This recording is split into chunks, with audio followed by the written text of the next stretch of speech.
buenos días y bienvenidos a una nueva edición de Panorama. Dani, cuéntanos cómo está el panorama el día de hoy. Muchas gracias, Sharon. El día de hoy el panorama parece parcialmente lluvioso, aunque en los dos últimos días comenzaba indeciso y terminaba hasta prácticamente soleado. La noticia del día de hoy es la reducción de 25 puntos básicos de la tasa de referencia en Colombia, acercándonos cada vez más, aparentemente, al final del ciclo bajista. Como dicen, donde manda capitán no manda marinero. Los analistas siguen inconformes en su mayoría por, digamos, una percepción de que el banco pudo haber hecho aún más de lo que ya ha hecho, que ha sido, más de lo acostumbrado, obviamente, también porque la situación así lo amerita.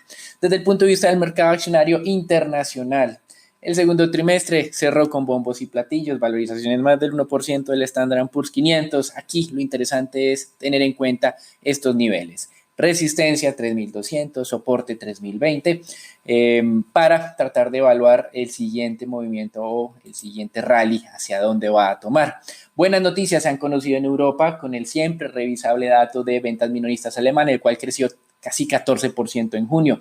Más que este crecimiento de junio frente a mayo, lo que llama la atención es que el consumo de junio de este año superó el del año pasado. Parece que están pasando la página en Alemania, uno de los países que mejor han gestionado la crisis del COVID, muy diferente a lo que viene ocurriendo en los Estados Unidos. En Francia también el consumo creció mensualmente el 36.6%, pero frente al año pasado los niveles prepandemia siguen por debajo. Y el PMI alemán y el de la zona euro fueron revisados en su versión definitiva del mes de junio al alza, pero recuerden que estos PMIs, número uno, son encuestas, y número dos, le preguntan más bien a las empresas cómo estuvo su dinámica frente al mes anterior, no frente a hace un año o a sus niveles prepandemia. Así que no es extraño, como hemos mencionado, que en algunos casos se produzcan ya expansiones. En los Estados Unidos, ayer el doctor Fauci alertó de un escalamiento de contagios que pueden duplicarse hacia niveles de los 100,000 contagios diarios, pero los inversionistas se mostraron un poco impresionados o afectados por este anuncio. Recuerden que ayer el Standard & Poor's se valorizó nuevamente. Sin novedad, Trump ha vuelto a titubear en contra de China, culpándolo de todos los males de la pandemia. Y por otra parte, de acuerdo a Goldman Sachs, casi la mitad del país, casi la mitad de los Estados Unidos decidió frenar el proceso de reactivación. Tenemos algunos casos también de reversión de medidas. En el frente corporativo, Google está postergando la fecha de reapertura de sus oficinas hasta el 7 de septiembre y se confirmó el retraso del lanzamiento de los nuevos iPhone por al menos 2 meses. Estaremos lo viendo aparentemente hacia el mes de septiembre. China inició el control de protestas en Hong Kong con su nueva ley de seguridad nacional sin ninguna preocupación por las repercusiones que pueda tener internacionalmente. Los separatistas, como los denominan los chinos, podrán ser condenados a cadena perpetua. No tiene ningún sentido entonces que Hong Kong reciba un trato especial por parte de los Estados Unidos si está bajo las mismas leyes de China, y eso efectivamente es lo que está moviéndose ahora la Casa Blanca. En divisas, el dólar está estable frente a moneda reserva y de América Latina con respecto a lo que tuvimos el día de ayer. El petróleo sí recibió un impulso por parte de los inventarios API, recibieron su mayor descenso de este año, en el mayor descenso semanal, 8.2 millones menos de barriles en inventarios. Está la información del sector privado. Hoy más adelante conoceremos la información del Departamento de Energía, y también la menor aversión al riesgo está ayudando a el tema petrolero, pero soterradamente tenemos el oro que está alcanzando nuevos máximos recientes, casi de los $1,800 la onza Troy.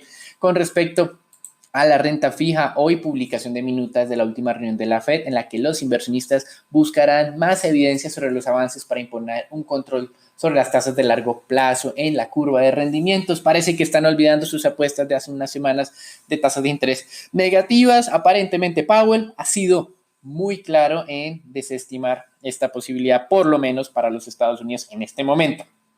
Sin embargo, durante la última jornada hemos visto algo de incrementos en las tasas de descuento de tesoros a 10 años. Esta madrugada estaban en niveles del 0.68%, ayer estábamos al 0.64%. Con respecto al frente económico, hoy se ha dado a conocer cifras de generación de empleo privado en los Estados Unidos. La encuesta ADP, 2.37 millones de nuevos empleos en los Estados Unidos, que sumados a los que se habían generado en el mes de mayo, totalizan 5.4 millones de empleos. Obviamente palidece esta cifra ante la pérdida del mes de abril de 19.4 millones de empleos perdidos en abril. Así que la recuperación en algunos indicadores nos sugieren que no está siendo tan rápida como lo vienen esperando, aunque en Alemania tuvimos buenas sorpresas. En Estados Unidos el tema de empleo puede no ser muy dinámico. Y debido al feriado que tenemos el día viernes en Estados Unidos, comienzan las celebraciones del Día de la Independencia, que es el sábado 4 de julio, pero desde el 3 de julio empieza la celebración. Se va a anticipar la cifra oficial de empleos al día de mañana. El mercado tiene una amplia dispersión que va desde 1.5 hasta 5 millones de empleos. El promedio está más cerca a los 3 millones, así que veremos el día de mañana las repercusiones. El Senado de Estados Unidos decidió extender hasta el 8 de agosto la posibilidad de tener beneficios o asistencia en temas de nóminas que vencieron el día de ayer. Como quedaron 130 de 670 billones de dólares aproximadamente este programa, conocido como el PPP. Entonces esto puede de alguna manera ayudar a que las cifras de empleo no se deterioren durante el mes de julio. El Banco Central de Suecia se unió al grupo de inversionistas de bonos corporativos. Es un programa por cerca de 200 billones de coronas, esto es más o menos 21 billones de dólares, que extenderá hasta junio de 2021. Y finalmente en Perú la inflación está debilitándose, descendió más de lo anticipado en la lectura de junio al 1.6%. También unos elementos en el Congreso que está generando incomodidad en el gobierno, una ley que afecta el negocio bancario. Eso es todo por el día de hoy. Los dejamos con Sharon, Daniela y Raúl para que nos cuenten más sobre el mercado de capitales colombiano y las posibles repercusiones de esta decisión del Banco de la República de un recorte de solo 25 puntos básicos. Bueno, gracias Daniel. Con respecto a Colombia, el día de ayer se da a conocer la tasa de desempleo. Esta se ubicó en 21.4% para mayo, registrando un nuevo máximo desde el 19.8% que se tenía en abril. Esto principalmente por el regreso al mercado laboral de la población que había perdido su empleo en los meses anteriores, en marzo y abril, pero estaban clasificadas como inactivas al dejar sus trabajos y pasarse a otras actividades y no estar precisamente buscando trabajo. Esta nueva suma de desocupados fue lo que llevó al aumento de la tasa de desempleo, ya que estos se encontraron con una lenta demanda por trabajo desde las empresas. Bueno, sin embargo, gracias al levantamiento de las restricciones de algunas actividades desde finales de abril, la cantidad de ocupados se recuperó. Luego que cayeron 16.5 millones en abril, ahora la cantidad de ocupados en el país repuntó hasta los 17.3 millones en mayo, donde el sector que lideró esta recuperación fue principalmente en la construcción. Finalmente, el director del DANE, Juan Daniel Oviedo, dio a conocer que ahora los reportes del mercado laboral serán cada 15 días para tener una fotografía más actualizada y detallada del impacto de la pandemia en la afectación de los puestos de trabajo en Colombia. Ayer también el DANE dio a conocer otras cifras. Sobre la producción de cemento gris, esta cayó un 30.4% en mayo de 2020 con relación a mayo de 2019 y se despacharon 33% menos de toneladas frente a mayo de 2019. Aunque siguen siendo niveles de producción menores a los que se tenían en el 2019, podemos ver que en mayo se están recuperando estos niveles a los que se tenía en el primer trimestre del año, esperando que así continúe esta recuperación y ya haya superado ese mínimo que se llegó en abril, dado el cierre de las actividades productivas. El día de ayer, con la presentación del marco fiscal, hablábamos de la importancia de las utilidades del Banco de la República para atender el gasto ocasionado por la pandemia. El día de ayer, el Banco de la República dio a conocer sus resultados del ejercicio con corte al 31 de mayo. De acuerdo con las utilidades llegaron a los 6.7 billones, creciendo un 76% anual, aunque todavía es menor de lo que se registró a final del año del 2019. Con este resultado se sigue superando la meta que se había puesto para este año, que es arriba de los 6 billones, y está muy cerca de los 6.9 billones que tiene estipulado el marco fiscal de mediano plazo que presentó el gobierno. Y finalmente, el de ayer se conoció que la calificadora Moody's afirmó la nota crediticia de Colombia en lo que equivale a BBB con perspectiva estable. Con esta calificación, Moody's aún es la única calificadora que nos deja 2 escalafones por encima de perder el grado de inversión, ya que calificadoras como S&P y Fitch nos tienen ya en el último escalafón a solo un paso de perder el grado de inversión, como hemos venido hablando en los últimos días sobre esta posibilidad que calificadoras como Fitch ya han mencionado que es muy posible se dé en este año. Para Moody's es muy importante para mejoras en la calificación crediticia, factores como recuperar tasas de crecimiento cercanas a un potencial estimado de 3.5%, debajo de lo que tiene planeado y proyectado el gobierno. También incrementar así los ingresos gubernamentales, lo que puede ser un reto dado las circunstancias actuales, fortalecer el marco de política fiscal y retornar a una senda de creciente y sostenida déficit fiscal y endeudamiento público superada la coyuntura actual. Esto sería todo por las noticias de Colombia. Raúl, ¿qué nos cuenta sobre el mercado accionario? Muchas gracias, Dani, por parte del mercado accionario local. El Colcap el día de ayer no mostró mayores variaciones, sin embargo, el principal protagonista sigue siendo los muy bajos volúmenes negociados. Tan solo se negociaron 40.000 millones de pesos, donde la acción más negociada volvió a ser Bancolombia con 10.000 millones. La más valorizada fue Canacol con un 5% y la más desvalorizada fue Grupo Éxito con un 2,9%. El día de hoy el Colcap podría desvalorizarse levemente, aunque esperamos que se mantenga estos bajos volúmenes en lo corrido de la semana posiblemente. Por el lado de acciones, Canacol gana un poco de valor en medio de muy bajos volúmenes de negociación y previo a la fecha ex dividendo.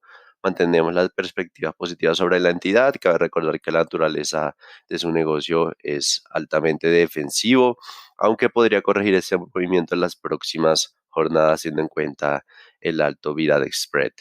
Por otra parte, ISA mantiene un destacable comportamiento, siendo de las más resilientes en lo corrido del año, principalmente impulsado y favorecido ante el core de su negocio. Cabe recordar que la mayor parte de sus ingresos son regulados, teniendo en cuenta el transporte de energía eléctrica a lo largo de la región. Sin embargo, en la medida de que se incremente el rumor de una posible venta por parte del gobierno, esto podría generar mayores valorizaciones y acercarlas a los precios de los 20.000 pesos en la medida de que esos rumores empiecen como tal a materializar. Bueno, Dani, cuéntanos cómo amanece el dólar el día de hoy. Muchas gracias, Raúl. Y en el dólar, el día de ayer, un bajo monto de negociación. Ya no estamos acostumbrando a 1.000 millones diarios en el mercado spot colombiano, solo fueron 702 millones de dólares, cerró en 3.758. Tuvimos un soporte de 3.738 ayer, el mínimo fue 3.731, impensado en un momento en que la recuperación no estaba siendo tan fuerte en el mercado internacional y el petróleo pues no estaba avanzando. Hoy la sensación es diferente. El petróleo se ha valorizado algo debido pues a esta información de los inventarios API, podría de alguna manera beneficiar la dinámica de la cotización del dólar en Colombia. Los soportes para hoy entonces ya no será el 38, será el 35 el primero y el siguiente muy cerca a los 3.700, más exactamente el 3.703. Resistencias, la primera al 3.767, la segunda 3.792. Eso es todo por ahora. Sharon, ¿qué está ocurriendo en el mercado de renta fija local?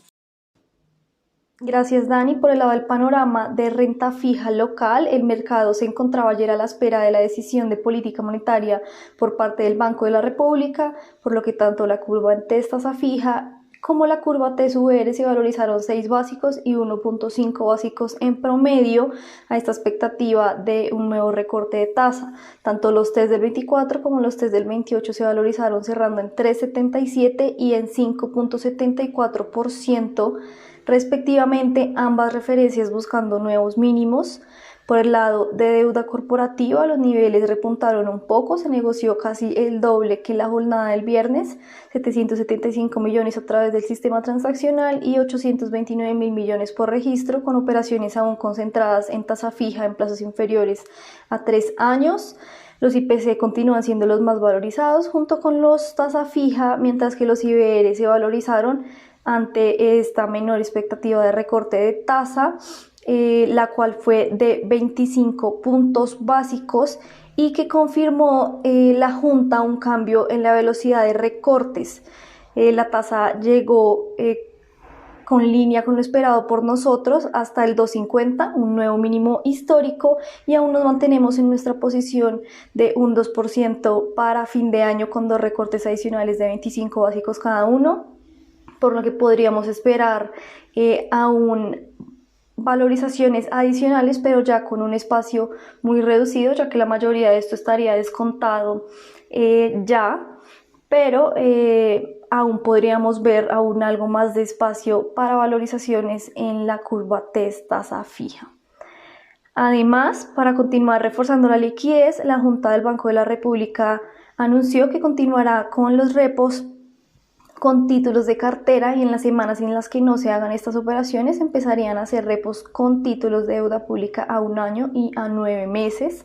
Además, se continuarían con los non-delivery forward en dólares y se suspenderán los FX swaps dado a la baja demanda o a la demanda nula que tenían estas operaciones. Esto con el fin de, como ya les contaba, continuar dándole liquidez al sistema financiero. El día de hoy tenemos una nueva subasta en TES VR por 250.000 millones, que como ya les contaba en el podcast, el día de ayer aumentó el cupo en unos 60.000 millones para esta referencia en TES VR las subastas, y para el día de hoy las referencias a subastas serán abril del 29, febrero del 37 y junio del 49.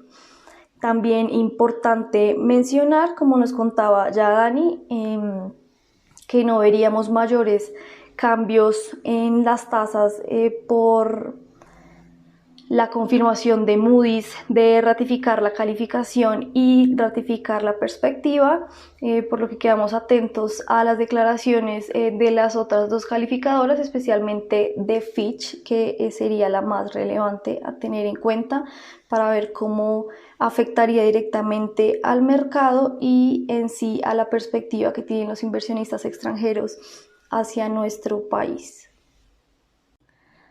Gracias por escucharnos y no olvides conectarte a diario para conocer el panorama del mercado. Buen día y hasta la próxima.